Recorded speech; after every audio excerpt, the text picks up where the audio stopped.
Greetings! Welcome to Meet Me at the Table, the painting table. I'm in my headphones again because today, again, I am joined by another one of our painting pals. It's Loquitur Gaming yet again. Thank you for joining me on the stream, Loquitur Gaming. How are you tonight? I'm good. How are you, Barrett? Oh, I'm doing fantastic. I'm really excited for tonight. So normally what we do is we get on and we do some painting and we have a wonderful time. But we're doing something a little bit different tonight because once you get your miniatures painted, a lot of the times people just take them and they paint all of their bases just with a simple, like, let's see if I hit the right button. There we go. Like, they'll keep this black and they won't really do anything with it, or they'll paint it black or something. So like, say you got your guy, I'll paint it up like I got mine guy, and they'll paint it black, say, hey, that looks great. And you know what? That's just fine. I have no problem with that. But if you want a little pizzazz on your guy, we're going to do some basing techniques. And Loquitur Gaming is a master of techniques and basing, and he's just a master. That's the deal. I don't know about a master, but I can fake it till I make it. So.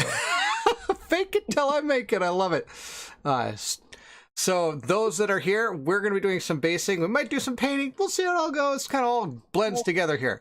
It'll be a lot of fun. Broccoli Dawkins, it is good to have you in chat as always. Thank you so much for joining. It is awesome to have you here. He says, howdy. Love it. All right. So we thought we'd start with kind of talking about some easy things. And actually, to tell you the truth, I've noticed a lot of miniatures nowadays coming actually pre-based, I guess you could say. For example, this one right here that I was working on last time already has really its basing already done. So all you have to do is just kind of paint it, which makes things a lot easier. But sometimes they don't. Yeah, I think we're lucky in the board game space now that a lot of the miniatures that we're getting are coming with pre-sculpted bases. Yeah. But you can still add some stuff to pre-sculpted bases. You can add some tufts and little bushes and things like that. Very true. Very true. You can definitely do that. And we have some of that stuff, at least I do. So I'm sure you do as well. So we can show off some of that stuff for people. Yes. So the first thing Loquitur Gaming has is a little base. I see it right there. What are you going to do with that? What are you going to do with that thing? I have quite a few things pre-set up here. You know, this is a Barrett stream, so I had to come with a plan.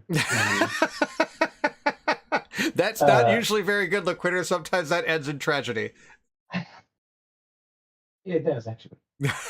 So I have a couple of things that I thought when I was talking to Barrett about this, and actually what made me think of this, Barrett, was, I don't know, 2 or 3 painting streams of yours ago, you were talking about the expensive little bottle of texture basing stuff that you buy from Citadel. This is true. This is true. And how it was starting to run out, I think. So my plan here is I'm going to start, I thought we would start with like novice techniques with just some glue and some sand. Sure. And then I'm going to show a recipe to mix up your own texture material, like kind of like the GW stuff. I'm pretty excited about that because, yeah, right now, what he's talking about is a few painting sessions ago, I was using this Armageddon dust. I can't pronounce anything right. Armageddon dust. Probably a lot easier if I actually just spelled out, actually read all the letters in the word. This stuff is the stuff I used on these guys right here that we were working on a little while ago from Shadows of Brimstone. And like you said, this is a pretty pricey bottle. I would say it's probably anywhere from $9 to probably $13.99 probably, I'm guessing, for one of these little bottles. And this stuff you have to put on really thick. So by the time if I were to try to base all of my guys with this, it wouldn't last very long, that's for sure. Yep, so we'll do that after the sand, and then I have some other materials. So we're kind of going to go from novice basing up to some more advanced techniques. And I have some examples of stuff, and then I have something that I painted recently that I want to put some bushes and some tufts and stuff on. Sweet. And go from there. I love it. Yes, Broccoli Dawkins agrees a little more than sometimes my plans are usually pretty bad. So why don't you go ahead and show us what you're going to do? All right, so I will start. A lot of the minis that we get, I would say like 90% probably of the minis we get in board games are already on their base. Mm-hmm. So you would be putting this basing material on. You wouldn't have a blank base like this. This is actually a Kingdom Death monster base. But there's a lot of games out there that come with the miniatures not attached to the base also. A lot of, you're going to see it, yeah, like you're saying, Kingdom Death does it. Shadows of Brimstone's also one because they come on sprues. Basically anyone that kind of come on sprues. Of course, all the GW stuff that we love and adore we have a love-hate relationship and all of that. Yes. Yes. And then I'm also going to show, this is one area, I wouldn't say there's no wrong way to do bases.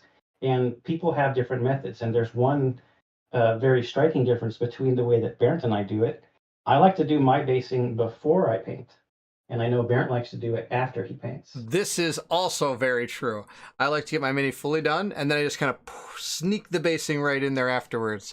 Though I also know, like you, there's a lot of people that put this on. Not only that, they'll put it on and they'll prime the whole thing with the base on there. They'll prime the base as well after it's been that's done. what I like to do. Get the prime on the texture. Nice. But I'll show that step. So sweet. I've got this blank base, and I just have some sand. This is just regular old sand that you can find anywhere, like the beach, or a lake, or at the park. It's just regular sand. And this sand I have put through a strainer thing to make sure that it's really small pieces of sand. Oh, all right.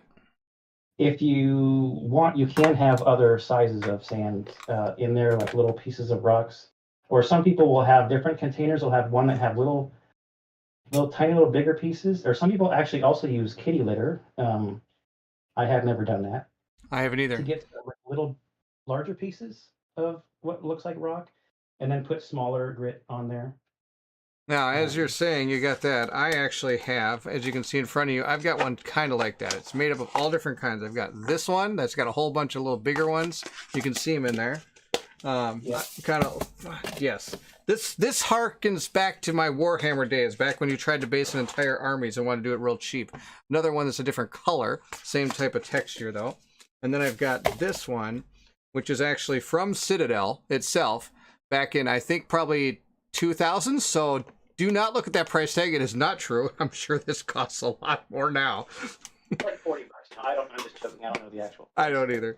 I haven't. But just to show you, just one of these, if you pick up even just one of these, it'll last you forever. Like I've still got a whole bunch. It's not a ton, but it's still enough. And most of this is made up of that. And so I added this with that, put it together and put it in this one to kind of give my bases a little bit more texture. Yeah, so you can have, it's nice to have multiple sizes because like nature is not all one size. Like correct. So I also have on the same lines. I don't remember where I got this, but these are like little pieces of cork, and they're like slightly bigger than these. So sometimes I use these to represent larger pieces of rock, and they're real light, and they glue on real nice. So I might mix some of those in sometimes to be just bigger pieces of rock. Nice. I'm gonna shake this up. Okay, so just starting out basic. If you had a miniature on here, you would want to go around the feet, but I don't actually mind if I get some sand on the feet because it looks like the miniature's like been walking, in the dirt. Or whatever. We're gonna work on this guy while he works on his single base. So I'm just gonna put, this is just regular old PVA glue, like the kindergarten snack or whatever. Yep. School glue. Elmer's school glue. For those of you that live in the UK, I think they call it PVC glue or something, or PCV glue or something. PVA. I think it's PVA. PVA, thank you. Yes. I remember when I was doing a lot of Warhammer, I was like, oh, I'm going to get my PVA glue, and I'm like, oh my gosh, I got to go try to find PVA glue. What the heck is PVA glue? So I'm like looking up, like, how I have no idea what this PVA glue is, but I got to get it so I can base my miniatures. Is Elmer's glue. I was like, oh. Yeah, that's all it is, Elmer's glue. Yeah. And then you want to use an old broken down brush and spread it around. Like this is, if you had a miniature on here, you would poke it in between the feet and the legs and stuff. Yes. And I am going to use this. This is my patented 2-cent brush. I can get a pack of like 50 of these for like $2 at my local hobby store. They're just terrible brushes. They're not even made out of, they're made out of almost plastic bristles. Ugh, they're terrible. But like he says, I take my glue. I actually put mine on a piece of on a towel here. That. And then I just dunk it in the sand. It's a lot easier. I think it's actually a little bit easier when you have a miniature to hold on to, because then you can just hold on to the head and dunk him in. I also then like to go around the rim with my fingers just to get some the grit off of the edge. A great idea. and then you're gonna let that dry. Yeah, and really, it's that easy. I mean, that's why it's a neat way to take your miniature to the next level without really doing a whole lot. I know that doesn't sound. I mean, it's still a lot to kind of make. And you know, like you're saying, you get the sand from the ground. I bought a few of it from local hobby stores and train stores and things like that. But you can just get it from the ground. It is sand after all. Yep. There are some folks who, instead of using PVA glue, use wood glue.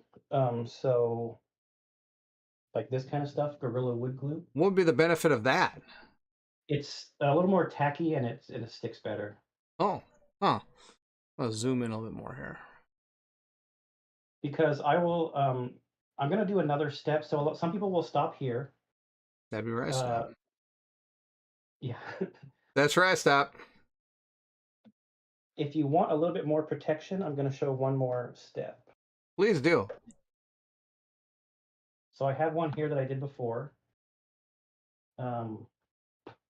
You want to wait till this is dried before you do this next step for this basic sand base. And I'm going to take, this is like an old cap. You want to do kind of a 50-50 PVA to water mixture. Okay. So put a little PVA in my cap. And add water. Get my old brush again and mix that up. It's gonna like make a skim milk looking consistency kind of stuff. And I might have too much water here. Well, see, I got all my glue on my base now.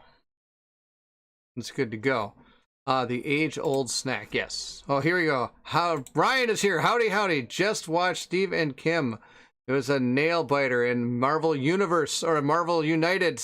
Oh, in case you're wondering, Kim and Steve are doing a Marvel United kind of a tournament, or not tournament, but like a campaignish type thing with Kanji from Kanji Studios. Have you played much Marvel United? I have never played Marvel United. Well, if you ever need to, I'll tell you, some people might know. Ryan says, how's it going for you guys? It is going well. We're learning basing from the man himself. I got a little bit too much water in my cap, so I keep having to add a little bit more. That's okay. Now, see, I got my sand right here. And so I'm just going to, now, like you said, it's a lot easier to hold on to your dude and do this. And I'm just going to whack and run him all around in here. He runs around the sand. And then you just take and bat him a few times in the end. Bat. And then I kind of see where some of the ones that are a little bit too sticking over the edge here, or some of the glue got on the rim of it, I can just kind of brush it off like Loquitur was talking about. There we go. And there we go. That's all done now. Now, one thing I do is actually what you're doing is something I used to do. But again, instead of doing it myself, I picked something up. See if I can find it. Oh, boy. So, yeah, what I'm basically going to be doing is adding just another layer of kind of like a seal and more tackiness, more glue just to hold the sand in place. Yeah, like it. See if I can find my secret weapon. I think I showed on the last stream, but it is very relevant for this stream. See if I can find it though. That's the big question. So this is kind of the consistency. It looks kind of like maybe skim milk or 2% milk. Yeah. Around 50-50 glue and water. And then I'm just going to apply it over the whole thing. Nice. I kind of like go around and dab it like this. Because of the water that's in here, if you get too forceful with it, the water that you're adding on might reactivate the glue you've already put down a little bit. Oh, sure. So you don't want to be too forceful with how you're pressing down with the brush. Makes total sense. Now, while he's doing that, I will show you what I got here. I got this stuff called Scenic Cement. Again, picked this bottle up at my local Train hobby store. Picked up for $8.49 at about the year 2000. So I, again, still have it. It hasn't gone away, but it's the same type of deal that you've got there. And I usually put on everything that dries. It's got that same, like, very liquidy. And it's got that same consistency that I think you got right there. Let's see if I can find it here. So it's that very milky kind of consistency. And again, you just go right over the top like you see on yours. Now, again, I bought this, but you made it. See, you are way better than I am. You'll learn more from him than you'll ever learn from me. I will teach you how to buy things. Loquitur will teach you how to do it at a budget. Well, like you said, if you're going to be doing a lot, well, I mean, that bottle is huge, though. This is true. This is true. My Scenic Cement brush, or it's actually built, believe it or not, to put a spray bottle on it, and you're supposed to go like. So when I used to make, like, I've got I haven't done it yet, but if you look in the back here, I can turn my camera for you. I have some huge plywood back here that I was going to turn into a wargaming table at one point. Now all it does is it basically makes a bigger place to put board games, because I stopped doing that hobby. I missed the label. Is it called spray-on adhesive? Is that what it's that spray-on adhesive airbrush, or sorry, adhesive brush or spray-on adhesive Scenic Cement. Yeah, what I got. I know. Like, I model train people and people who do make war gaming tables and stuff like that. They use that to when they're putting a lot of flock and stuff on a big board. Yeah, that's exactly right. Steve, good evening, sir. Greetings, he says. Good to have you, Steve. As always, thank you for joining. We are basing some minis. Loquitur is showing us a lot of beginner tips, and he's going to go all the way to the advanced tips, so he's going to outdo me here in about 5 seconds. I don't know.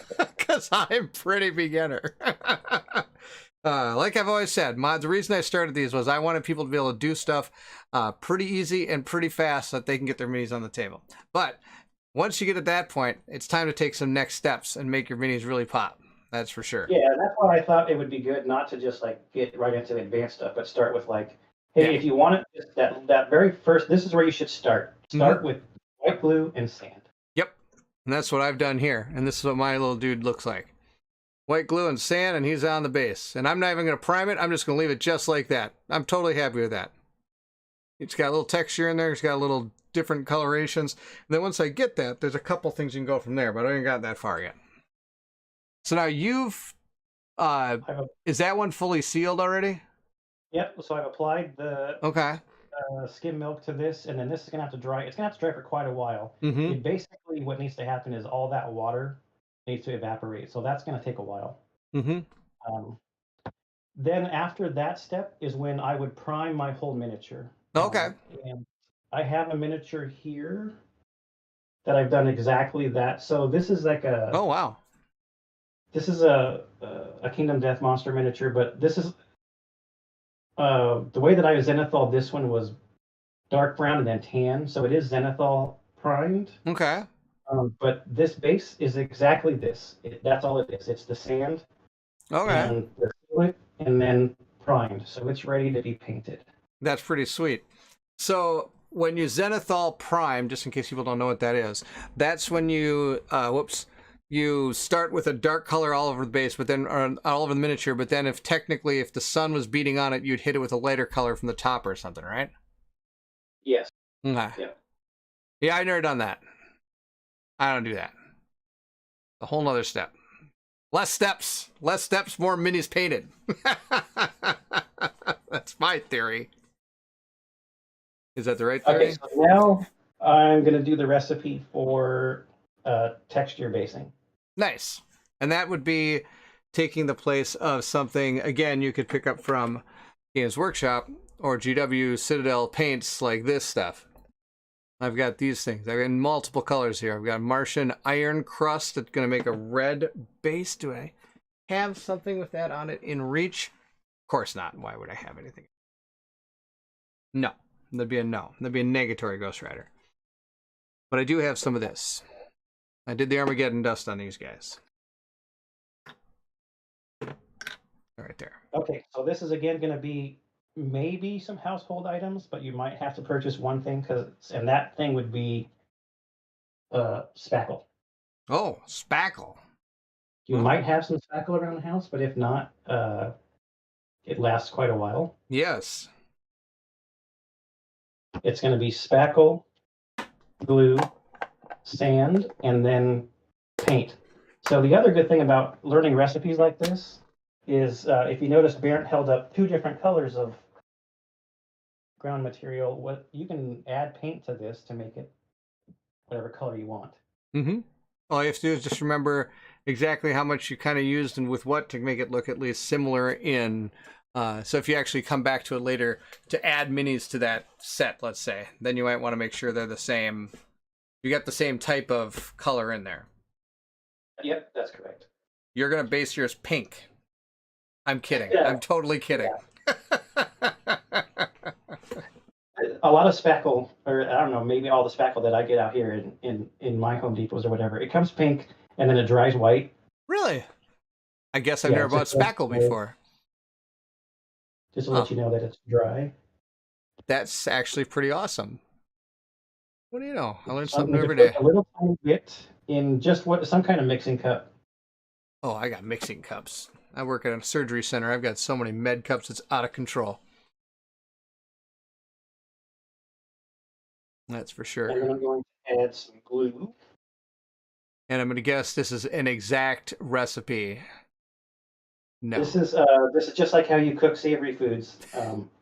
Mix it till it tastes right. It makes it No, I'm tough just taste kidding. right. That's pretty true. Pretty true. Oh, for sure.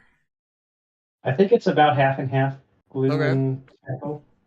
I just know how to eyeball it. Yeah. I mean, and a lot of this, the more repetition and the more time you do it, the easier it becomes and the more you get to know what you're doing.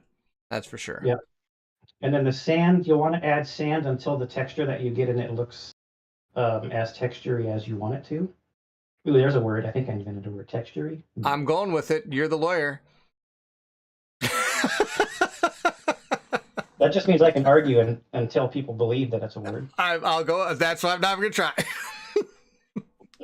I'm a nurse. I'll usually just empathize and agree eventually and kind of understand why you think it's a word.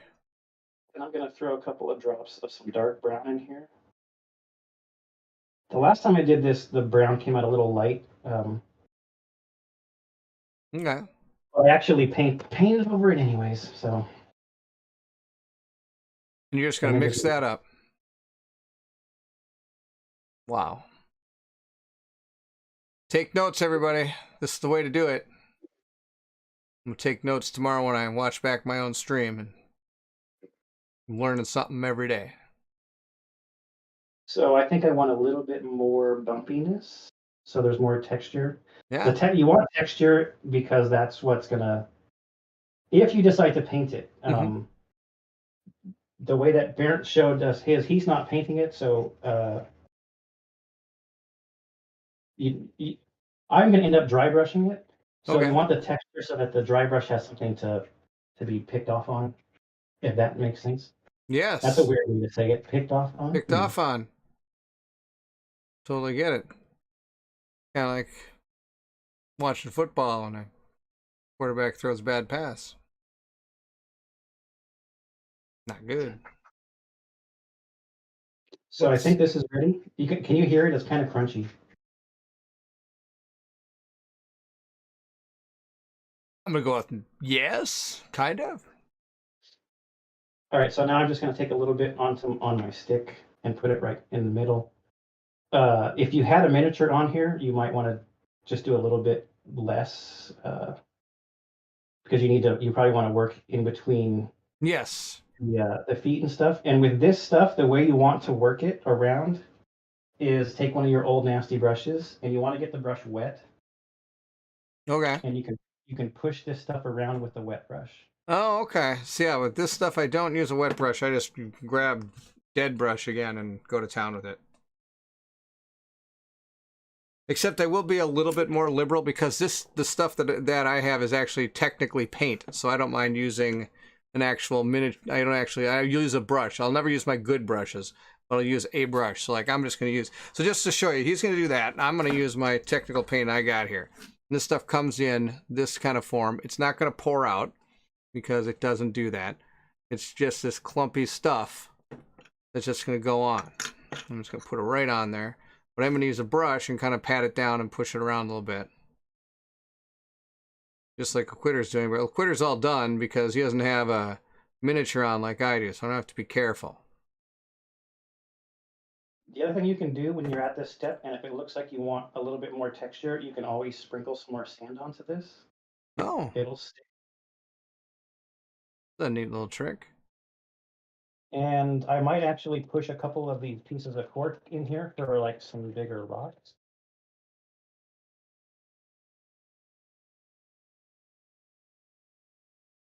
Speaking of cork, I got some rocks I'm going to put on my bases here tonight. It'll be awesome. I would say one advantage that I do like about things that come off the base already. Sometimes if your miniature's already on here, it can look like their foot is a little bit submerged in the texture. Oh yeah. You know what I mean? All right. Oh, Brian is here. Greetings, Brian. It is good to see you. Oh, for those of you who don't know, this is one of my best friends. His name is Brian. He has joined us for the stream. Brian, we are putting texture on miniature bases. It's awesome. We're having an absolute blast doing it. That's the plan. I am taking up my hobbying ability to the best and fullest extent, as you can see. And Loquitur has joined me to do it. He is doing his miniature over there, kind of. He's showing all the different techniques, and I am attempting to put it on my miniature and try not to look like a fool. That's my goal. But it's good to hear from you, Brian. Good to hear from you, for sure. If you get a color you're happy with when you mix it, I mean, you don't have to prime and paint this stuff. The point of mixing it into a color would be that you wouldn't need to paint it later. Like if you wanted to do up a red, kind of like the other, like the Martian one that you had. Is that what it was, Martian? Martian, yes, the red one.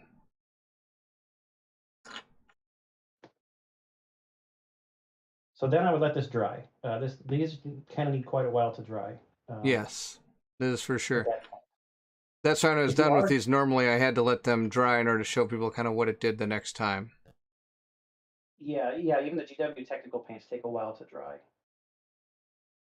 But I have gotten this guy has got enough on there. So my guy's got his on there too. And I'm just going to paint the rest. And since it is a paint, you can paint it just like this around the base. Just going to go for it here.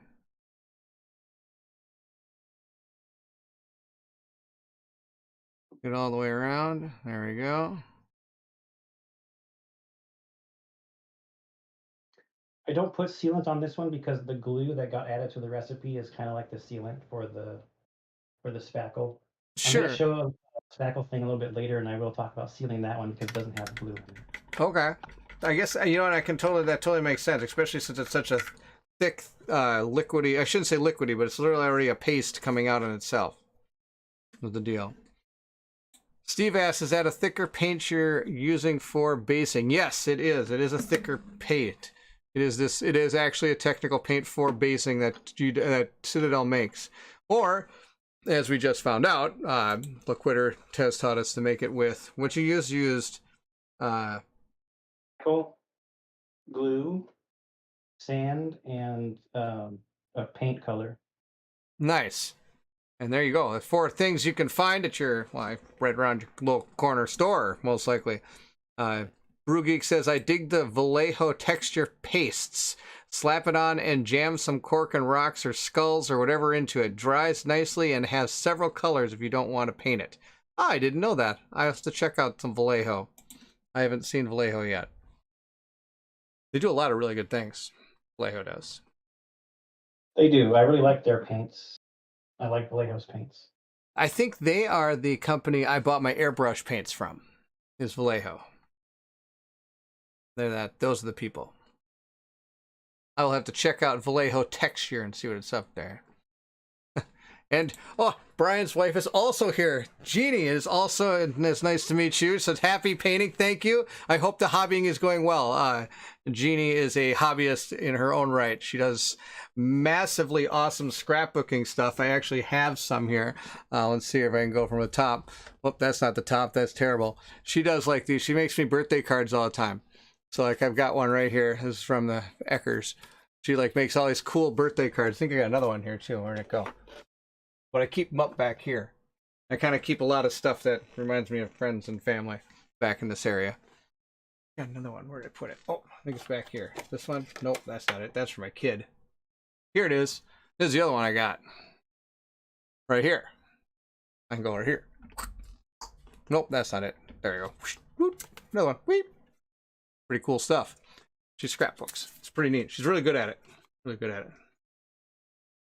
So yeah, I keep these kind of around because I'm like that. Super. Huh? Your birthday this month? My birthday's in January. So no.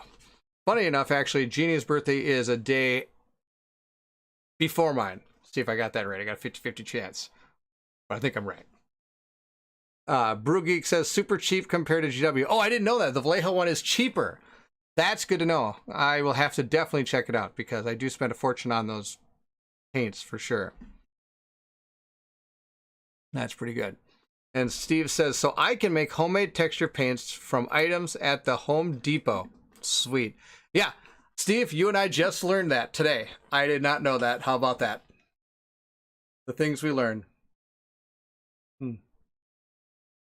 That's one of the points of doing these streams. I love it. I'm really glad you're here to teach us. I will just say this is not my recipe. I have seen a couple of variations of this.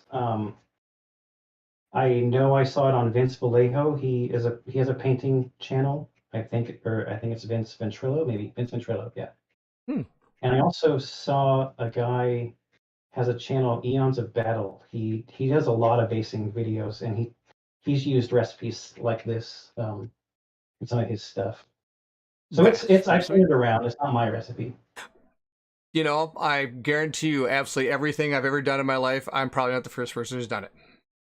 Yeah, that's for sure. sure. To get inspiration from other people, and then make sure you credit them when. Of course, yes. That's why I'm going to put a link in the description to Loquitur's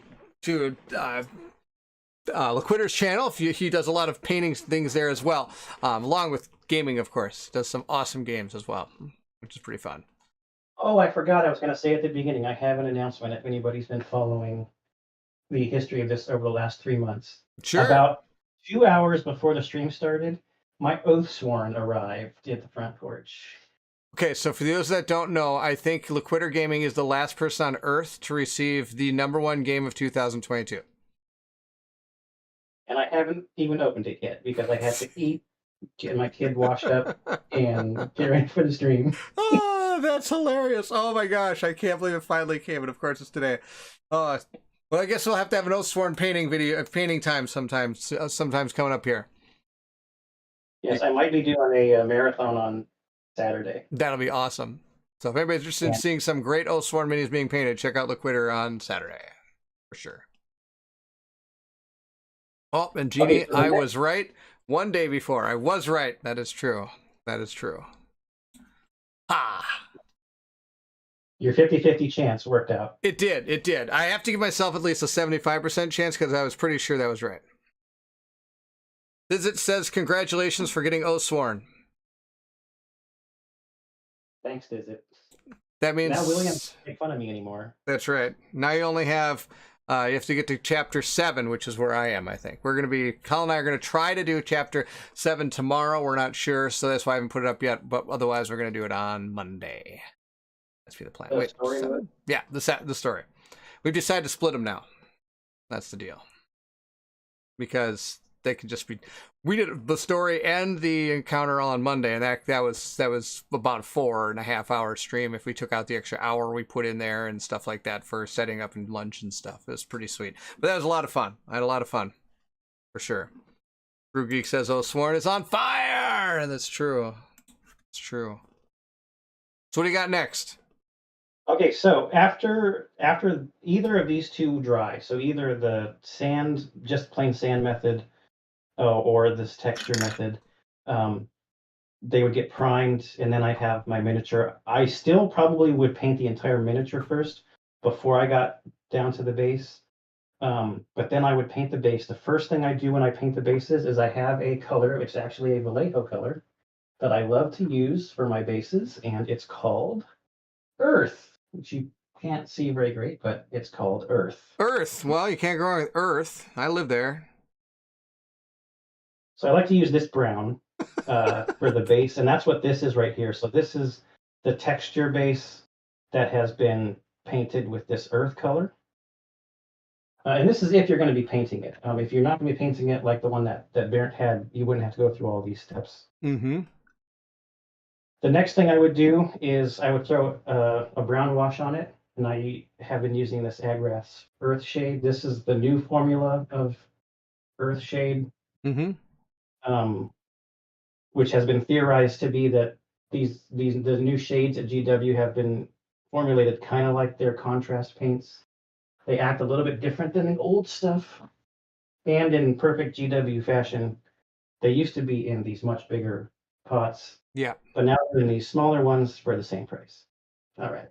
Interesting. I don't think I've seen those pots yet because I still have the old stuff. So I would throw a brown wash on it, and it would look like this. So just for comparison, you can see the difference. I wonder if I change the focus a bit. Nope, I'm making it worse. That's okay. I'm just putting the same stuff on my next guy.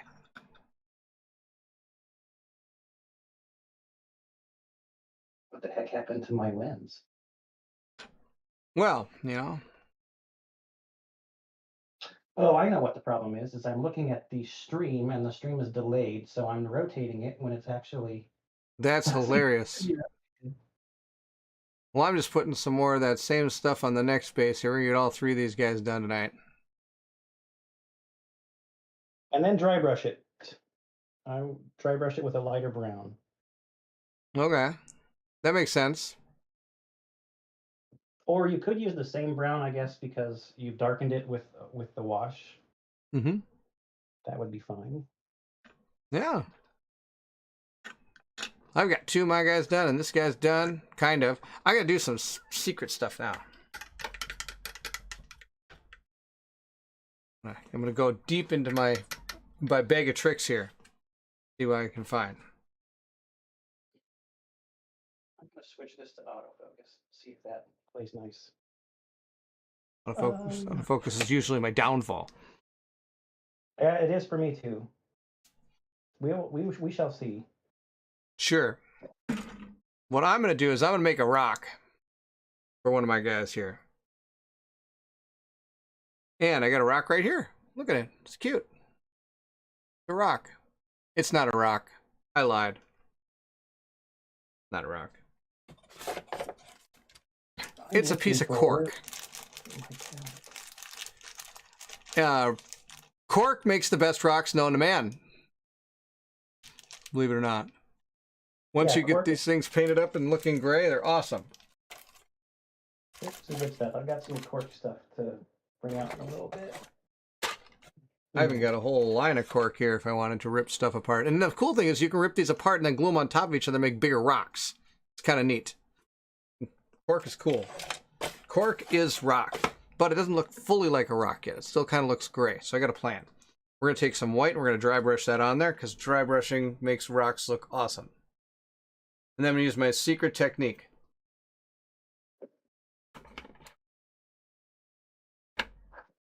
I can get some white to come out of my white paint here. I don't want to touch this. It's well, too late. There. I don't have any white left in there? Might not have any white left in there. Oh, I'm going to make a wet palette. You are? I don't use those. Here's my secret technique. I hold the rock with my needle nose pliers.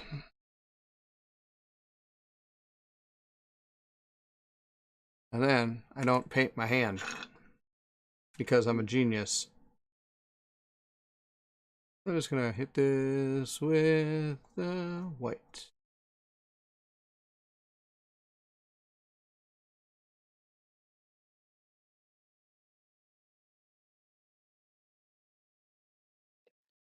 Normally I wouldn't dry brush off of a wet palette, but I didn't bring one of my dry palettes in here. I don't have like a... I'm just going to flip it around, hold it that way, and do this side. Don't have a piece And this is how you make a rock.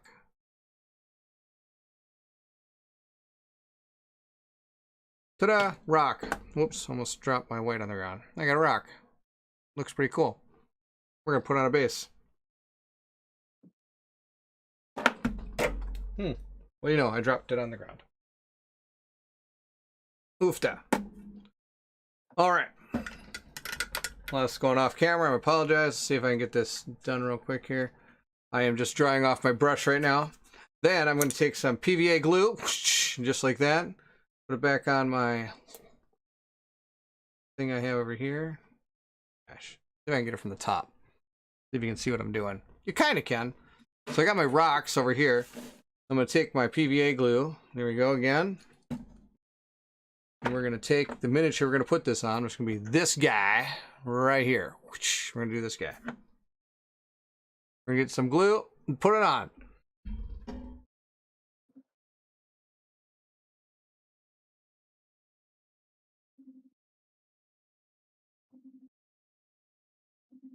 Use a lot of glue. The reason I'm using a lot is because this technically isn't dry yet.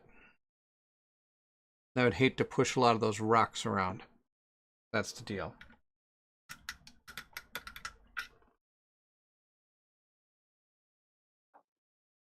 Ascendant, it's good to see you. Thank you. It says, what game is Barrett painting?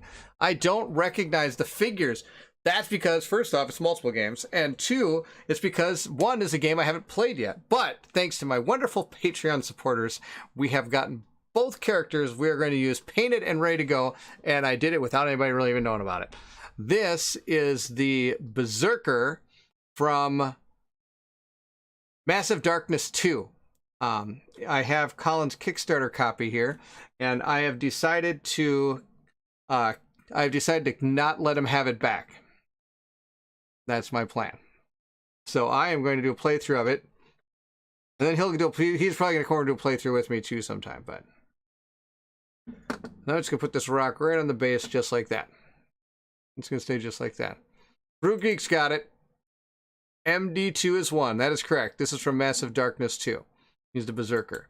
The other miniatures I am working on tonight, these guys, I already painted some of them up over here.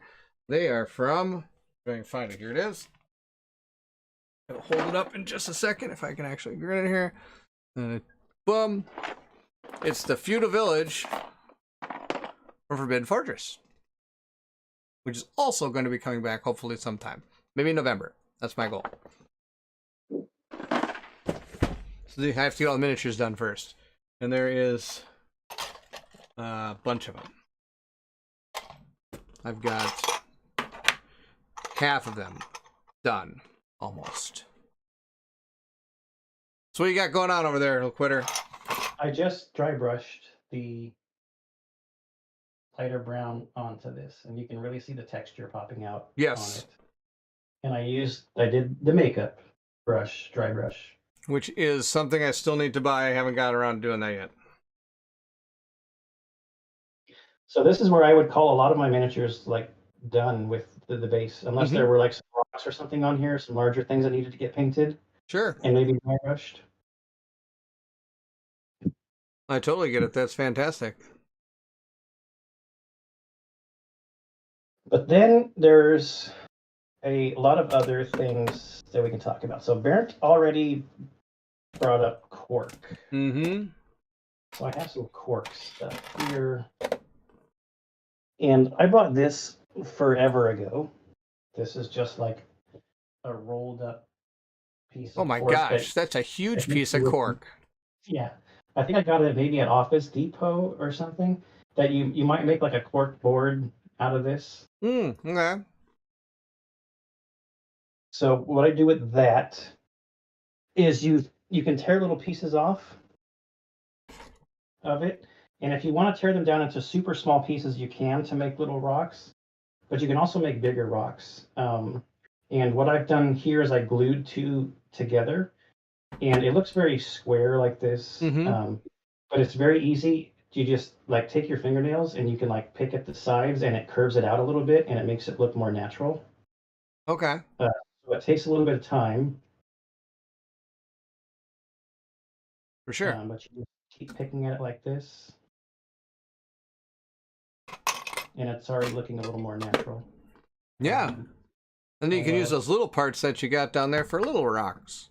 Yes, and then these are little rocks. So I have some examples of that exact thing. So this is also another KDM. This one ended up a little more square than I wanted to, but here's Oh, sure. just some of those cork rocks. All of these are just the cork rocks. That looks awesome. Yeah. And also you can use it to make like a little stand. Like I've shown this one before. This is the Dung Beetle Knight. Oh, yes. That is probably one of the coolest things I've ever seen. This has 3 layers of the cork made up like rocks. That's So pretty another thing sweet. that you can do with this texture stuff that we mixed up is if you do these kind of things, you can use this texture stuff like in between the layers to smooth it out a little bit also. Sure. You could almost think of it being like, I don't know, spackle. Because I'm funny. I gotta tell you, I'm like 75% of the way through the game from Monday, and you guys crack me up. Yeah, just Oh, yeah? you and Colin crack me up. We do have a blast playing through it, that's for sure. Oh, man.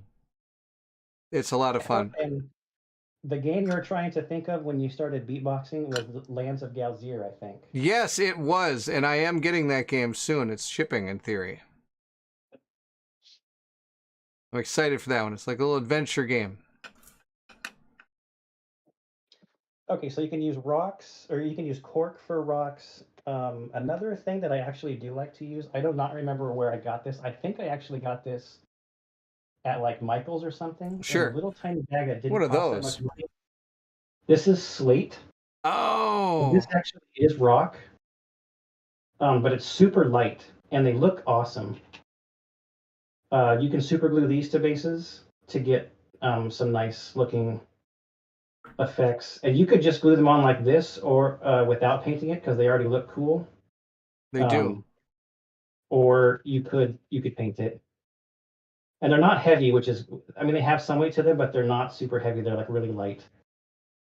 So this is called slate. I think people might use it for like putting in the base of a plant or something, which is why it's sold at like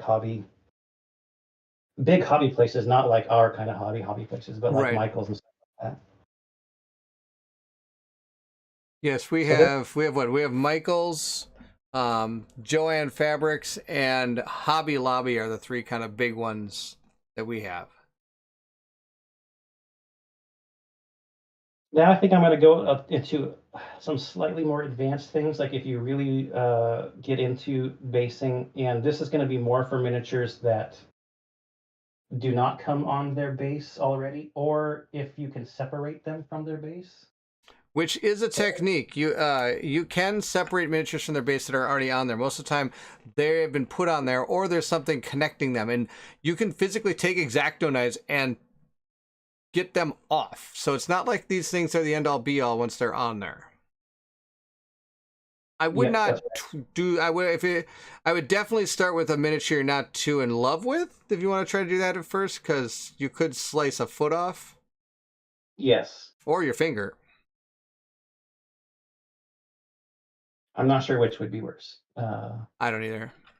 I guess depends on the miniature, right? That's true. If it's one of these KDM ones, well, they wouldn't already come attached because these things can be expensive. Yes, that's the deal. All right, so I'm sure all of us board gamers have received tons of this stuff in Kickstarter boxes. That looks like styrofoam. It is. It's styrofoam. There it is. What do you do with that? Styrofoam can be used to add some height and stuff to bases. So I'm actually going to show you a base that I'm in the process of like planning what I want to do with it. Okay. So this is a base for this huge dragon. Was that the Dragon King or whatever? Yes, it's the Dragon King. That guy looks awesome. So what I wanted to do with him, I'll have to put him sideways so you can see hit the profile, is I wanted to give some height to the back of his feet, and this arm over here is sticking up off of the base naturally. So to get that height on the back, what I did was I cut out a half moon shape of styrofoam. Okay.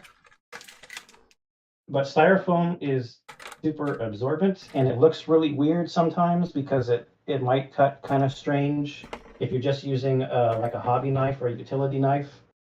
You also can get for very cheap these things that are called hot wire cutters. Oh yeah, I've heard of those. I watched that guy called, what was it, like Black Magic Terrain or something? He uses that all the time. Yeah. A lot of this stuff here is building terrain techniques, actually. Yes. Like this is a piece of styrofoam that I cut up to look like a rock for some other terrain stuff that I was doing. So in order to seal this and to smooth it out, you're going to want to go back to your trusty spackle. Mm-hmm. And for this, I basically just used my finger with a little bit of water on it and spread it out till it got smooth.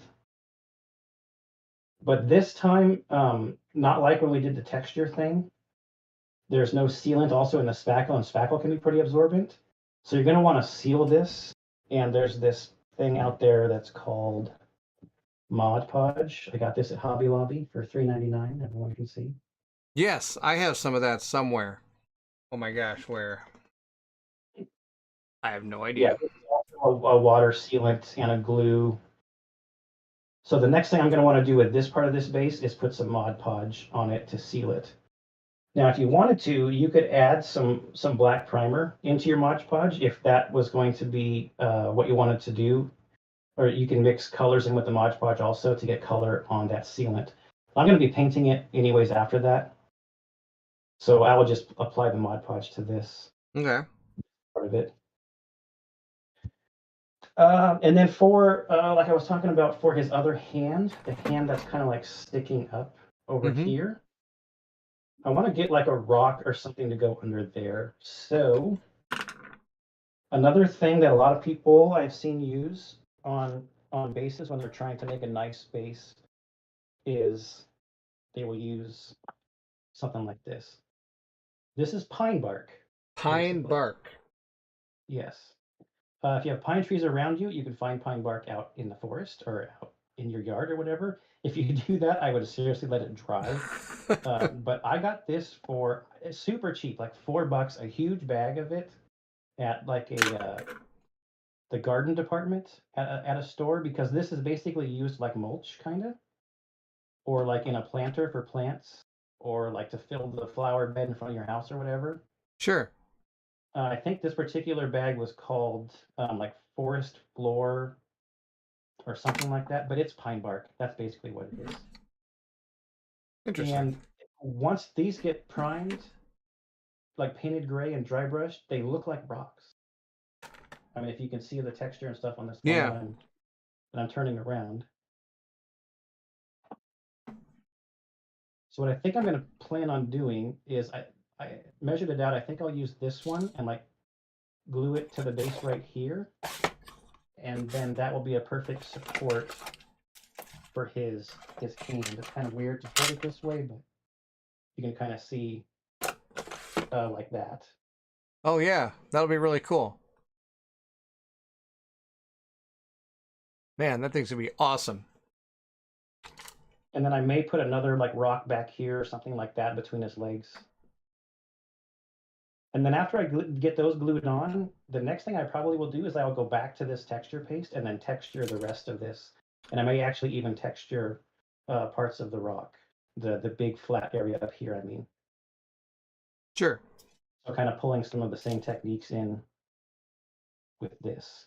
So this is another thing, another advanced kind of thing. What I've also seen people do is if you, like if I had these when I did the dung beetle night, instead of doing this 3 layers of cork, maybe I would have stood him just on one piece, like a big rock like that or something. That's pretty cool. That's something I need to start thinking about doing. Is like, especially on miniatures like these, for example, the ones I'm working on right now that aren't on the bases.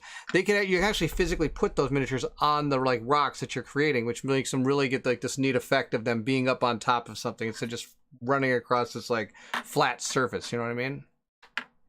Yeah, bases really add to the story, or can really bring out a miniature. Mm-hmm. Can add up to the miniature.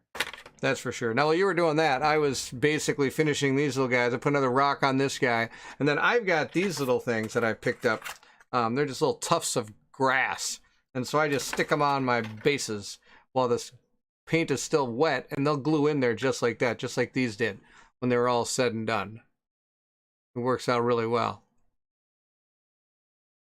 Yeah, they'll stick nicely if that stuff is still wet. Mm-hmm. Or I usually would put a drop of super glue if the base is not wet anymore. Because even though they've got a stick on the back, they actually do have some stick to them.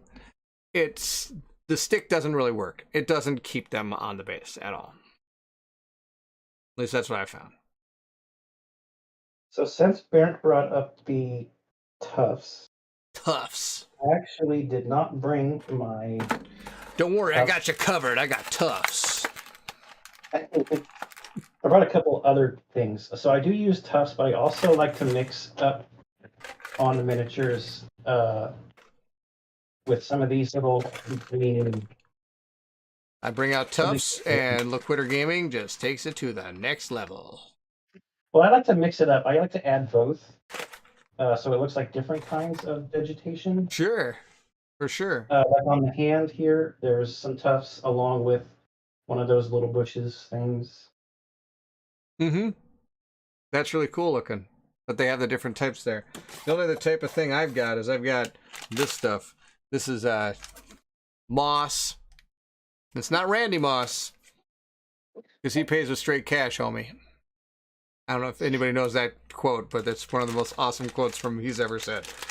But all right. You have to be in Minnesota, I think, to know that. That's a throwback player. Yeah. He's been around. I'm old. Remember, I'm old. I've been watching football for a long time. Let's see what else I got in my bag of tricks. I've got leaves. These are a bag of leaves. Leaves are something I don't have. Do you have a leaf punch? Have you heard of those?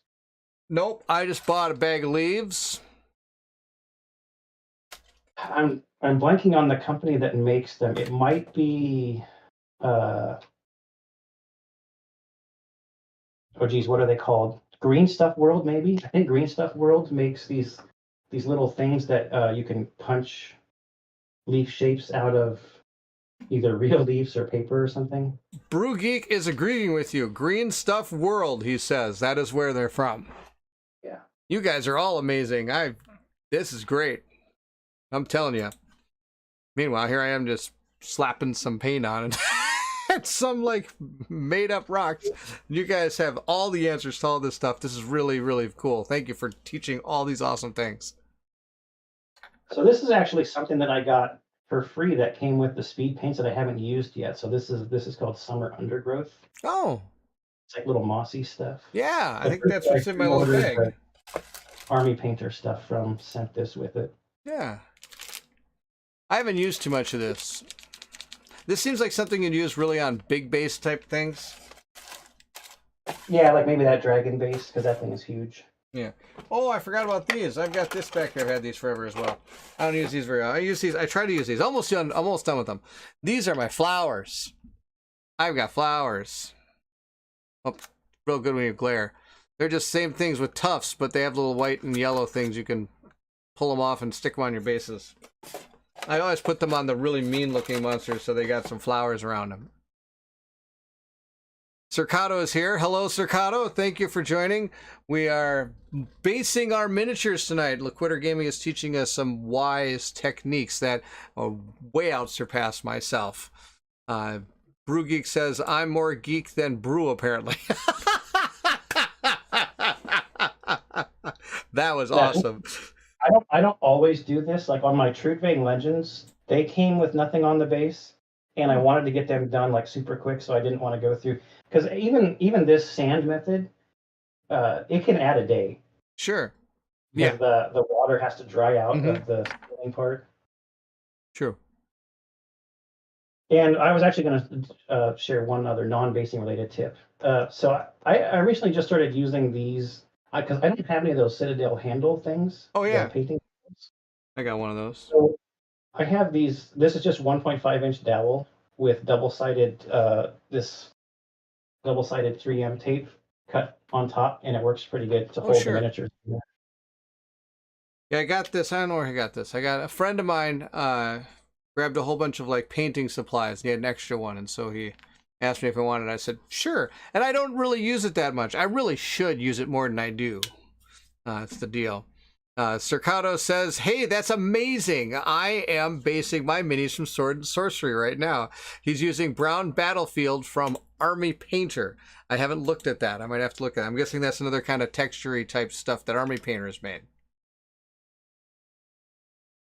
Am I right? I don't know." So the only other thing that I think I brought to talk about was my container of sticks. It even says sticks. You really need to relabel that my sticks. So it actually has the word my on there. They're my sticks. If you're going to use sticks or my sticks, make sure they're dry though. Yes. And if you find the right size relative to your miniature, it can add a lot to the base. Like, so I brought a couple of examples of Star Wars Legion things that I had. Oh, actually, before we get to that, there's a couple other things to talk about. There's flock. So this is a huge thing of flock. Yes. Woodward Phoenix makes a lot of. They're the same people who made that Yeah. adhesive that They make that had. Scenic adhesive, and they also make my. They make my what is this? My realistic water that I have as well. They made that. The Army Painter has some. This is Battlefield Grass Green. I like this one a little bit more because it has almost a little mixture of colors in it. Where this turf here, yeah, it's all green. But what you can do, kind of like when we highlight a miniature with paint, you can put some of this down first, and then do a lighter coat on top of this stuff, so it looks like there's like dark grass underneath the lighter grass on top. Sure. I have never done it myself, but you could probably find videos of ways to make this stuff yourself, because I'm almost positive that this is just sawdust with paint in it. Could be. I don't know. I have this stuff. This is what I use, which I'm actually going to put on this guy. I've got some from Citadel. As you can see again, 820. Back in 2005 when I bought this, it was 825. I don't know how much it is now. Really astronomical. But like you're saying, it's similar to the stuff you have where I don't know if you can catch. Well, okay, hold on a second. First, the best thing to do is make sure your green screen is still on your camera filter when you're showing people green stuff. That's my favorite. That works so good. See if I can get that out of there. That was amazing. That's what you call good. I'll turn that off. There we go. Now the greens are going to look a lot more green. There, howdy now. Does that look? Oh, the tuft is green also. Yeah, how about that, huh? No, but yeah, like you're saying, you can kind of see some green and some yellow in there. I really like this color. That's so Stan. Actually, I was going to put some on my little miniature here. This guy in the middle. I get these guys out here. Might also be labeled static grass from different companies. That's Correct. Different fine tuft stuff. Yes. Yeah, that usually has multiple colors, and they're actually, you can find that static grass stuff in like autumn colors where it might be like more orange and red and yellow. Winter colors. They make a lot of different colors of that stuff. So again, just like when we're putting our stuff on, again, it's just with PVA glue and you stick it on there. Yeah, the good thing about PVA glue, which I will say as a caveat to what I was talking about earlier with the wood glue will not dry clear like PVA glue will. That PVA glue that Barrett's putting on there, that's going to dry clear. Mm-hmm. And using the glue, it gives you an idea. You actually can make your little own trails, little patches of this stuff that you want. I have a couple of examples with sticks and the tuft and the bushes and the grass here. These are Star Wars Legion figures that I did quite a while ago. Okay.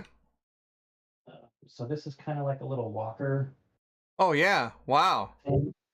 So I liked the way that stick. I was kind of going for maybe like a little forest type of base, and just having that on the base adds, I think, to the story. And then here's another one that has a small stick on it with some of the grass. It's way better than bases on my Star Wars Legion guys. They're gray. I don't think I did anything to them. Now, let's see. I gotta get the right stuff. Now, one thing you can do with your static grass when you do it, you can have one of two options. One, you can do it right over the static grass thing like this. Or two, you can take it and actually sprinkle it out on top of a paper towel and then just dump it back in. But static grass, I can't just swish your guy in there like you can with the sand. You actually have to physically take it and kind of, I just usually kind of put it right about where that glue is. I'm just kind of dumping some of it on there. Just dump it, just lightly kind of drop it right on. That's the deal. That's what I'm doing here. Doing dumpy dump right on the, and then whatever I don't use, then again, we're just going to knock right back into this little container here. And then, ta-da! We got little patches of green grass kind of around him now. Is that going to be good for Massive Darkness? Well, you know, I don't know. He might massively doesn't care is what he is. He's a berserker. She doesn't care. Doesn't care. Yeah, but just look at how much more like story and character that adds to that miniature. Having the rocks and the grass. Agreed. I can use this in a D&D campaign sometime. And then you can paint this whatever you want. You could paint it again with a lighter brown to make it kind of blend in with the sand and stuff you're doing, kind of like I did with these guys. Or I could just paint it straight black. Or, which something I do for some of my board games, is if you actually have those like rings to signify certain colors coinciding with certain part elements of their character boards, I'll paint that ring right on there. Yeah, I know a lot of people did that for Madara for the enemies. I did that for every one of them. There's no reason not to. Those rings make me nervous on how tight some of them can be, because no matter how much varnish you put on it, you can scrape the paint right off. Mm-hmm. Very true. Better than paint the ring on. And this is like going probably a little too extra, but I was actually thinking about what game is it? It might be True Dragon Legends. Flipping the ring upside down and adding a magnet to that and then to the miniature, so that the miniature just sits on top of the colored ring. That's pretty cool. The colored ring needs to go around the base, because then you're not damaging, or you don't have the potential of damaging the paint on the rim. Mm-hmm. Not a bad plan. But now that Oathsworn is here, I don't know how much love True Dragon Legends. Everything goes on the back burner. That's what Oathsworn does to every game that enters the fray. Tell you. That's the way it goes. Well, I don't know if you saw this. Maybe you did. I got a new painting station. What do you think? Yeah, I saw your video. Oh, that's right. I sent you a message and I said your new hobby station has far too few paint spills on it. It's right. It's brand new. I just got this. I'll put a link to the people in the description of it if you're interested. I think if you use that link, you actually get a discount, a 15% discount on it or something.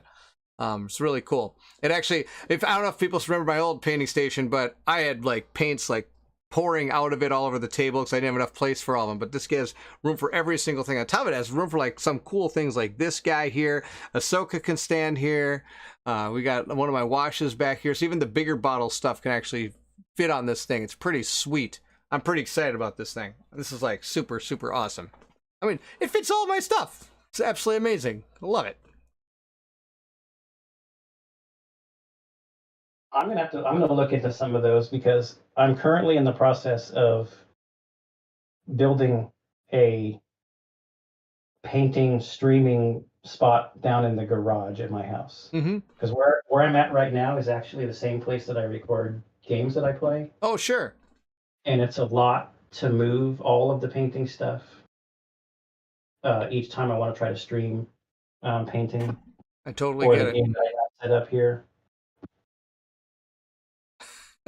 Brew Geek says all those hard plastic rings are resting with those terrible mansions of madness bases in my attic. Do you ever play much Mansions of Madness? I have not. Nope. Well, don't worry, I haven't either. Though I've had a lot of people tell me I should, and they don't know why I haven't yet. But I still have not played Mansion of Madness, and I need to. There's many things, just like Eldritch Horror. I need to play that. And actually, I think Colin is getting a copy, so I might get a chance to play that. I'm pretty excited about that. I actually have a second edition Arkham Horror here that I got super cheap. Oh. The plastic wrap had been taken off of it, but it was unpunched. I got it at a convention for like $20 or something like that. It was ridiculously cheap. That's pretty sweet. Oh, another thing I got here. I'll show these people this. I've only used this once. Only used this once. This right here is also a type of flock, but this is snow. It makes it look like snow. You mix this with PVA glue to kind of form a thick paste, and then you paint it on, you kind of paint it or paste it onto the miniature bases, and it turns it into snow. I've only used it on very few miniatures. I've used it on one set of miniatures. If you ever watch my This War of Mine playthrough I did, the miniatures in that have that on it, if you're interested in seeing how that looks. Oh, Brew Geek says, first step, toss those bases. That's when you get Mansion of Madness. That is the first step. And I love the emoji stuff with the punching. That's in the face. That's pretty awesome. I gotta do more fun emoji things. That's amazing. Oh my gosh, that's so fun. So since we're talking about home recipes, snow you can mix with, it'd be baking soda, PVA glue, and add a couple drops of white glue. Oh, or I mean white paint. White paint. Interesting. Until you have like a paste. Baking soda, you said. Yeah, you need to add the glue and the white paint because I think baking soda might get yellow over time, but if you put the paint in there, then it won't. Oh, interesting. Huh. It's been about 4 or 5 years since I made up some snow, but I'm pretty sure that was the recipe. There is yellow snow out there, you know. Stay clear.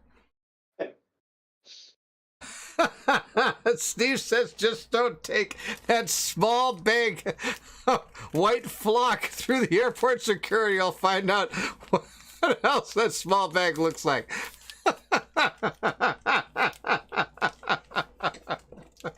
Oh, that cracks me up. Oh, don't worry about that, officer. That's just my white. I'm going to make some snow bases tonight. Well, I wouldn't tell them, yeah, that's just my snow.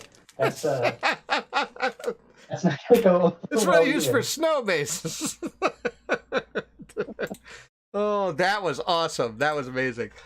But let's see, what other fun things do I have here to show off? When it comes to basing, that I can show off. I think that's about all the stuff I have, and that's usually about all I ever do with basing. So when it comes to basing, what I normally do is this. I'll use those textured paints. I don't do much more. But if you notice, just a couple more steps, and it looks a lot more, has a lot more texture to it. It looks a lot cooler. It has some neat things going on with it. I mean, it almost didn't take too much more time to make this base than it did just to paint that stuff on and just put a piece of tough grass. You know what I mean? So when it comes to making your miniatures really tell a story, adding a couple more minutes to do something, like here's another one I did a long time ago. This is Reichland Mud. But then again, notice he's a big giant orc, evil guy, real warrior guy. So I put him with flowers, give him some flowers, and I put some of those leaves on his base to kind of give him a little bit of, oh, I dropped him.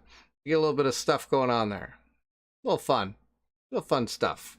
What else have I got? Anything else think fun around here? I don't think so. All my fun's out in the other room.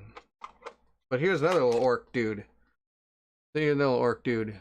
Again, just put on some of those leaves, a couple pieces of flowers, and he kind of hangs out with his buddy.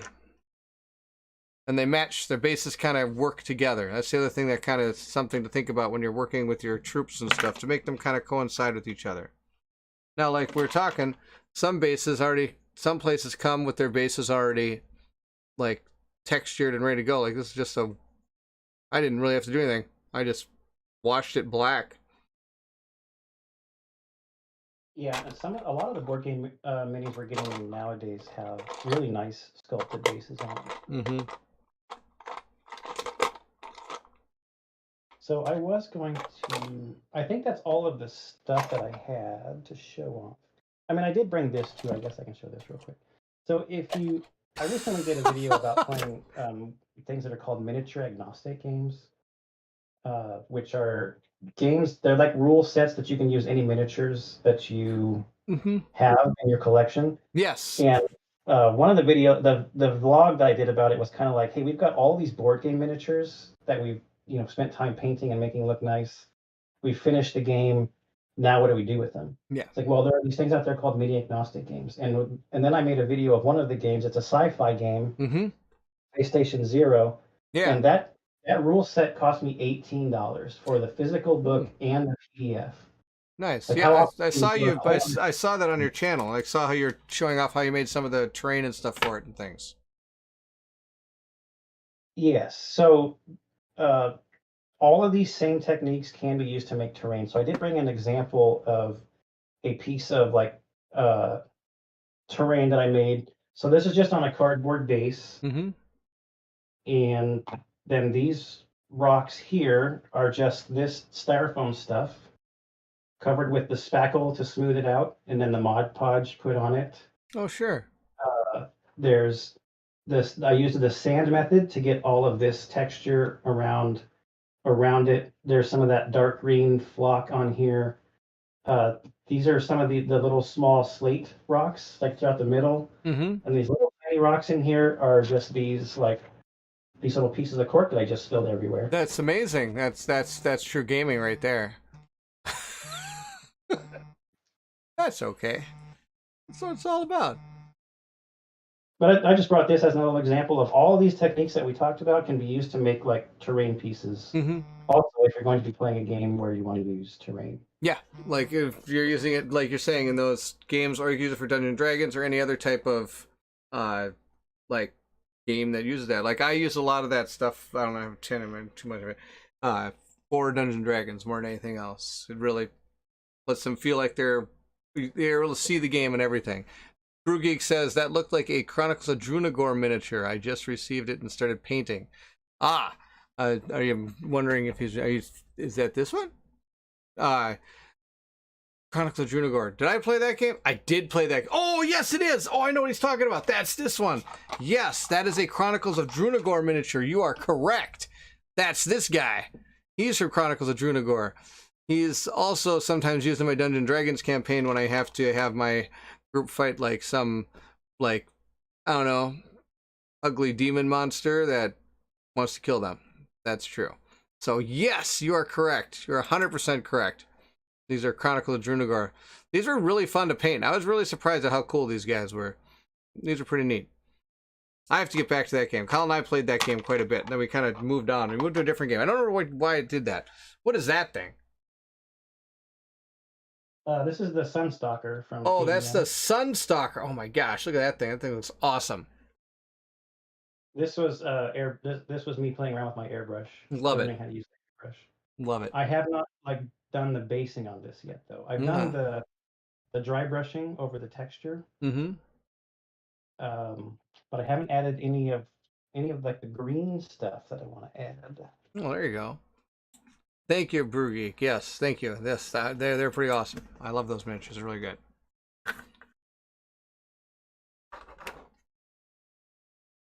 Let's see here. I need black. I don't have my tufts here, though. This is odd. Now, I'm not going to do anything fancy. I'm just going to paint the rim of this black just because that's what I want to do. Make it be done. And I'm done with that. And then I'm going to start recording Massive Darkness 2 probably later this week. I'll do it on... I might be able to get to it on Monday. That'll be my plan.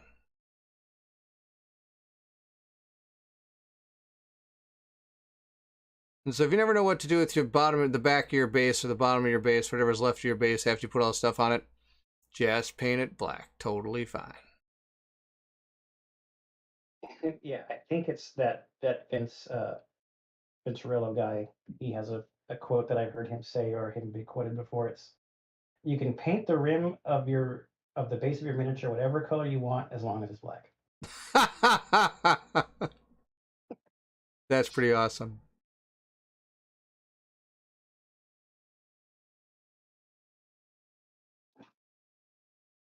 So this is actually another part that I kind of really enjoy on these big miniatures, or the ones that you're really uh, invested in the base. This is kind of like the planning step of what do I want to put where.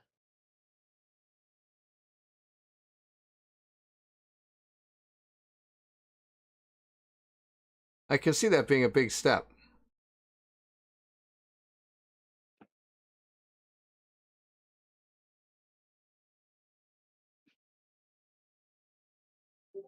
I think the green is going to play nice with how red I made this thing.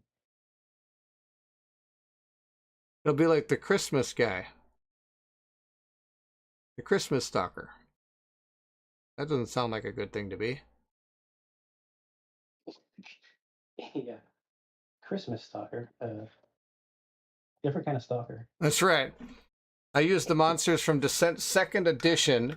My favorite monster was the Etten, two-headed ogre in a loincloth. That's what Steve says. That's good stuff.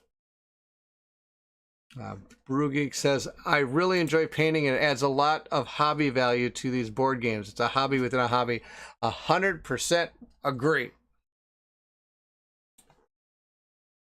Sometimes it's more relaxing than the actual board game itself. That comes from somebody who's playing a lot of Kingdom Death Monster over there. That's what it's all about. After my 51, I think, playlist of that game, yeah, that was something else. I think that game took me almost a year to fully record on the channel. I think that game did. It's pretty fun. Yeah, I don't think I've ever played a game that long in my life.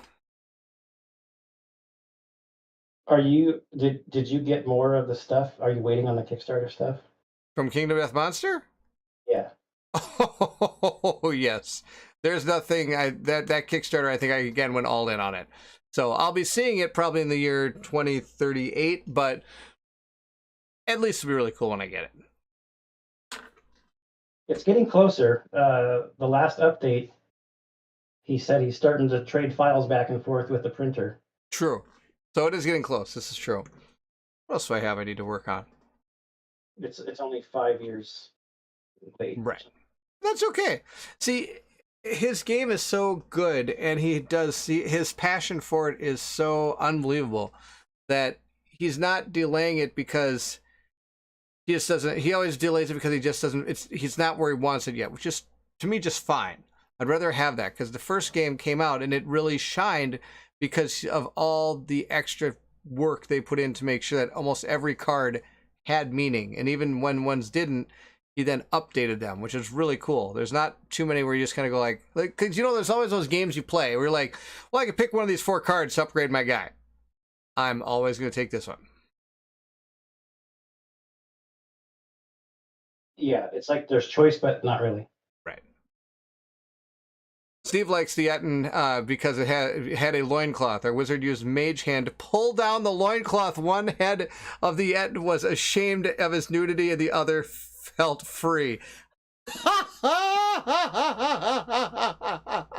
Wow. What did that poor creature do? Oh, no. Oh, my gosh. Brew Geek says, better get good at painting skin for KDM. So much skin. This is true. There's a lot of skin in KDM. But they eventually get weapons. They may not be very good, and they barely work sometimes, but they break. That's my favorite. Yeah, I have a miniature that I did a different basing thing on, but I don't know if it's a KDM miniature. I don't know if it's going to be appropriate. Yeah. That's one of the problems with Kingdom Death Monsters. Sometimes it's just not appropriate. No, yeah, I did stream it, so or I did record it, so I don't know. It's part of the deal. But I did put that like disclaimer, like warning. This is not a kid's game. You do not want your kids watching it. So yeah, I get to put I have all my, what do you call them? Texture paints and stuff over here. I got all my contrast right back there, and I got my washes right up here, which is pretty sweet. These are all those speed paints, and I got a full set of Army Paint or regular paints, and I've got my Turbo Dark paints over here. Oh, it's so good. I'm just super excited for this thing. Love it. Absolutely loving it. But now I'm going to work on these guys for a little while, and then I'm going to have to get to bed pretty soon. That'll be the plan here. I hope people are catching. I hope everybody was able to learn something wonderful from this. I learned a lot. And it's interesting because both of us have different basing techniques, but they both turn out pretty good. It's not like one person does it perfectly right and the other one just struggles the whole time. You know what I mean? Yeah, like I said, there's no like right way to base. You don't have to base at all. No, I mean, actually, I have my dragon right here from Trudvang also. And like I was saying before, I didn't do anything to this base. It's just gray. Yeah. And something that works perfectly fine. This one would have been a little hard to get in there, I think, too, because which can be another problem, not just with basing, but just with painting in general, with some of the pre-built miniatures, is there can be parts that are really hard to get to. Yeah. We just need these sculptors that are working on these board games to have us painters in mind when they're. Some do. I know. Some do. Some don't. Brew Geek says I have lots of my KDM art cards framed in my game room. My wife has me take some down when my mother-in-law comes to visit. That's funny you should mention that, because I have a lot of my stuff I've loved for all my life, and well, it's back here in my painting station, also known as the furnace room. Don't you have like a 3-foot Cthulhu somewhere? Yes, I do. It is presently able to be occupying the outside there, though every time my wife comes down to watch football or some of the shows, looks and goes, "Now that's Collins, right?" And I go, "Yeah." "And why isn't that his house?" I'm like, I'm like, because it looks cool and I want it there. But I know it's not what I say. With my luck, she's watching right now, so that'll be glorious. I'll have to go explain that later. It'll be fun. The game cave. Yes, this is the game cave. Roar. Then I have to take the game out of this cave and out to the other room where the table is. That's the deal. It's affectionately called the sub pump room. This is also true, Dan. Yes, and it still has not rained enough to make that thing go off in a long time. It probably won't till next spring. What he's referring to is I actually have a sub pump in my basement that would go off frequently when I first started doing live painting streams, and I'd be talking also this thing. It makes a lot of noise. It shoots water out. It's out of control. And so I was like, I'd be talking about something. I'd be like, oh, we gotta wait for the sub pump to finish for you guys. You can probably hear me again. And it would go off like every 15 minutes. It was out of control. Out of control.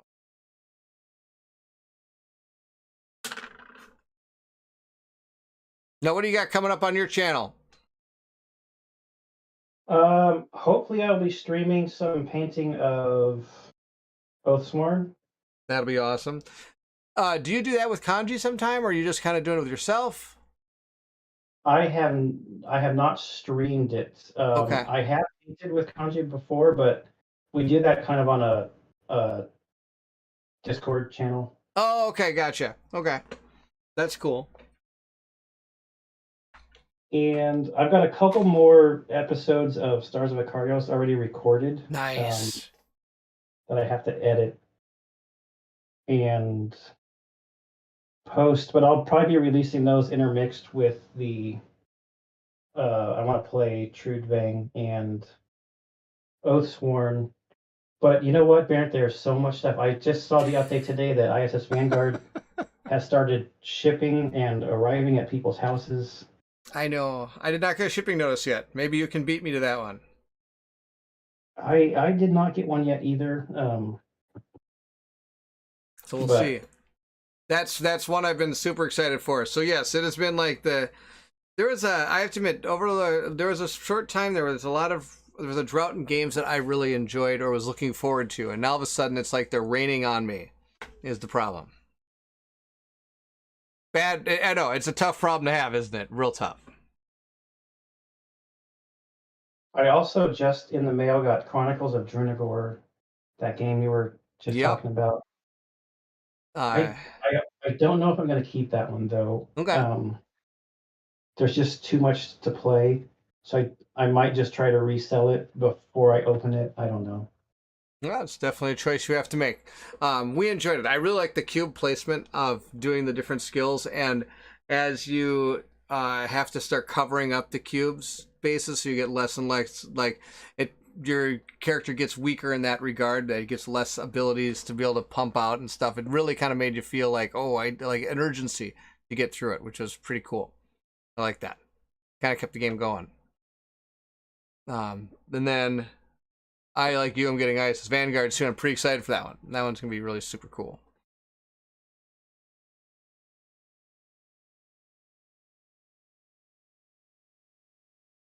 What else did we get the shipping notices for recently, or the address verifications? I feel like there was another one. Oh, Lands of Galzir. Yep, Lands of Galzir is also coming, and Brew Geek says the cube placement for actions really drew me in on the Drunagor game. I'm like, yeah, that was really the coolest part of the game, was being able to, and then you can keep building actions up, and you get like you can take like a certain class, and you can also take a certain like I forget what they're called, like kit or something, and like you get even actions from that as well. And it also depended on where you went in the initiative order, which was kind of cool, and it was kind of limiting at the same time, where if you really wanted to have something do a certain type of role, but it didn't go earlier enough in the round, a lot of times there's a lot of like, oh, I'm just going to sit here and get pounded on while these things come running up to me. But that can be mitigated by somebody else having the earlier role and being able to get up there and take some of the hits, or at least do something to them before something happens to you. That makes sense. I don't know if I'm going to sell it or not. I might actually keep it because I think there might actually be like I don't know if Kickstarter drought is the right word, but there hasn't been a whole lot of stuff in 2022 that I actually backed. Sure.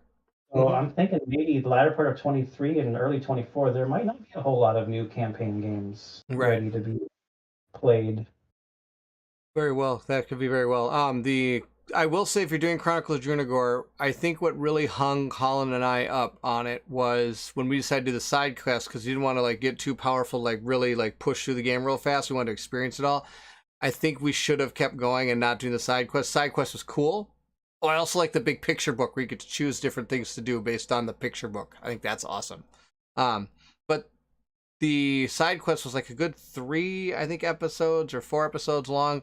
And in the end, it really didn't give you anything. So it really didn't give you like this happiness from completing it, And I think if we'd have kept pushing forward just with the main story and played through that, I think we would have probably, it wouldn't have gone off the table as fast because something else came. I can't remember. It might have been Descent that came or something. I don't remember what came, but something came where we were really excited to play, and we started playing that.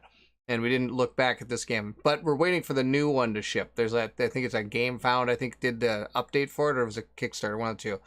Did the second edition of it with new expansion stuff. We're waiting for that now. Yeah. Yeah, that's the one I think that arrived at my house on Friday, the new one. Oh, with all the new stuff. Yeah. Well, congratulations, you got it for me. Or I should say Colin. But Colin and I usually, we coincide, we talk a lot about what we're backing, and then like we'll decide like, do we both need a copy of that, or should just one of us get it, kind of thing. And we go, and then I'll pick up one and I go, hey, I grabbed this. It's like, oh cool, that's great. And later he'll be like, have you heard of this game? I'm like, I'll message him, be like, no, I never heard of that one. Oh, okay, I backed it, I think it'll be fun to play. I'm like, oh, okay, fun to play.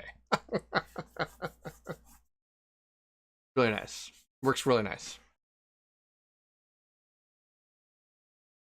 And then Frosthaven is on the water also.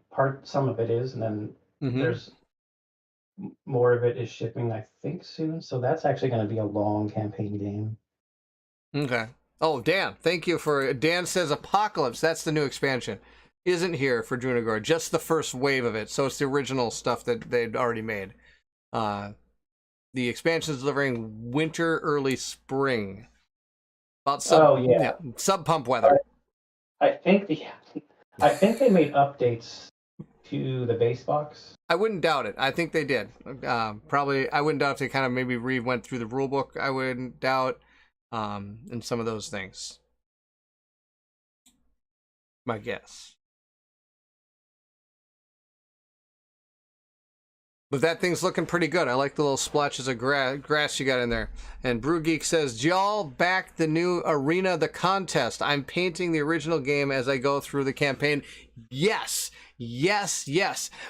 Colin and I, again, played to the first 2 missions of that campaign together. And then we thought, whoa, there's a new Kickstarter. Stop this game. Stop the madness. Let's hold off on this one because we're having a blast. We wanted to keep playing it. We're like, nope, we're gonna stop. Let's wait till that new Kickstarter comes, and then when it comes, we're gonna power through that one. I think it'll be a lot of fun. And Dan says there's an update to the base box, new hero trays. It all looks great to have to finish Oathsworn first. Yes, yes, Dan. I totally hear you on that one.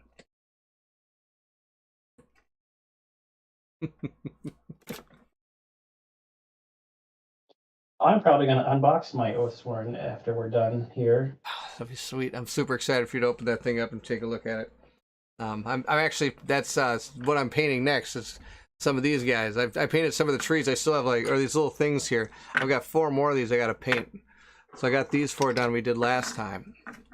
And I got the other 4 I got to paint. Because my goal is to have a fully painted game. That's my goal here. Fully painted game. That's always the goal, isn't it? Fully painted game? It is.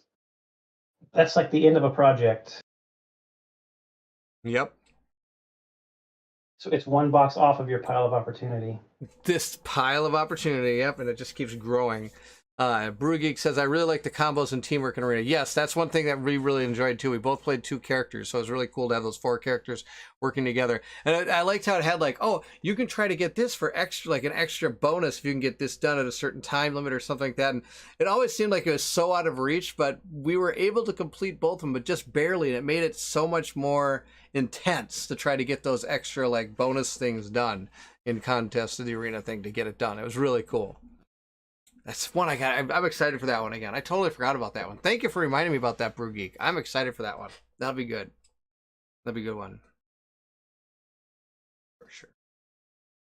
So just for a time reference, I think the sealant that I put on this one is pretty much dry or almost completely dry. Oh, sure. The sand one. And then the texture one,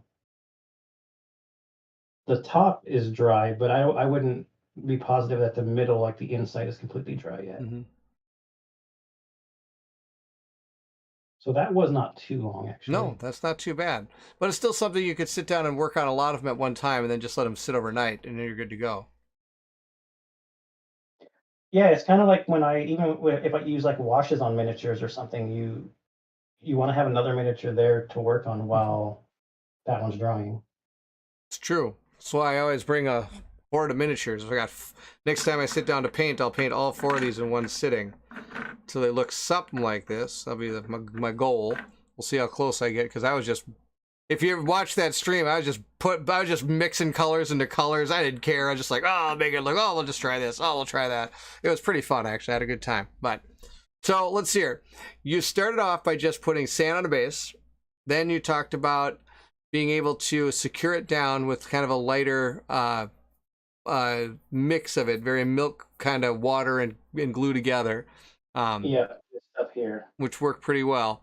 And then you taught us how to make the exact same kind of textured paint that I have, using using glue, some sand. It is spackle, and that was it, wasn't it? Glue, spackle, and coloring, whatever color you wanted to make your base. Yeah. That's pretty sweet. And then you can prime it, paint it, wash it, dry brush it.